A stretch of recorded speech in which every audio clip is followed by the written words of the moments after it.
عورتوں کی دوزخ میں تعداد کی وجہ صرف ایک بیان کی گئی، اس کو آپ سمجھ لیں۔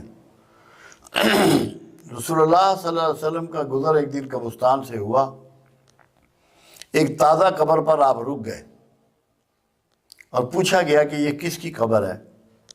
لوگوں نے بتایا یہ فلاں محلے میں رہنے والی فلاں عورت کی قبر ہے۔ فرمایا اس پہ عذاب ہو رہا ہے، جاؤ دیکھ کے آؤ، پوچھو اس کی معلومات کرو کہ اس کے اعمال کیا تھے۔ جب معلومات کی گئیں تو پتہ لگا بہت زیادہ نمازی، نوافل پڑھنے والی، صدقہ و خیرات کرنے والی، نفلی روزے رکھنے والی خاتون تھی۔ آپ نے فرمایا نہیں، پوری معلومات کر کے آؤ۔ جب پوری معلومات کی گئی تو پتہ لگا کہ دوسروں کی ٹو میں ہر وقت لگی رہتی تھی۔ آپ نے فرمایا یہ ٹو میں لگنا اس کے سارے باقی اعمال کو کھا گیا۔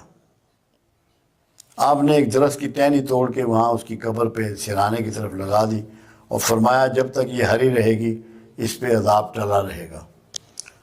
اس مثال دینے کا مقصد صرف یہ ہے کہ اگر مستورات جو اس میں بہت زیادہ ملوث ہیں، غیبت کرنے میں، دوسروں کی ٹو لگانے میں، یہ کپڑا کہاں سے لائی ہے، کون سی دکان سے لائی ہے، کتنے کا خریدا ہے، جوتا کہاں سے لائی ہے، اس نے جویلری کہاں سے بنائی ہے، اس کے گھر کون آ رہا ہے، پکا کیا ہے، مہمان کون آیا ہے، جب دوسروں کے بارے میں غور و فکر کریں گی، دھیان رکھیں گی، ٹو میں رہیں گی تو سارے اعمال ضائع ہوں گے۔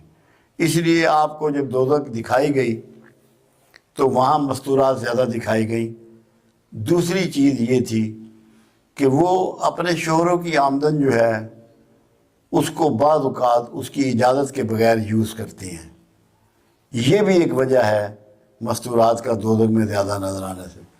شوہر سے اجازت لیے بغیر اس کی پراپرٹی کا استعمال، یعنی کہ اس کی پیسوں کا یا زیورات کا یا خوراک کا، جو کچھ بھی مالی معاملات میں مطلب ہے اس میں وہ بغیر اجازت کے استعمال، وہ بھی ایک بہت بڑا مطلب ہے اس میں ریزن تھا۔ دوسرا یہ تھا کہ غیبت بہت زیادہ کرتی ہیں۔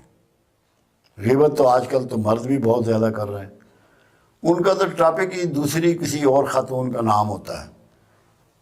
میں تو اپنے گھر میں اللہ کا شکر ہے یہ کوشش میں کامیاب ہوں کہ میں کسی کا تذکرہ اپنے گھر میں ہونے ہی نہیں دیتا کہ غیبت کی نوبت ہی نہ آئے۔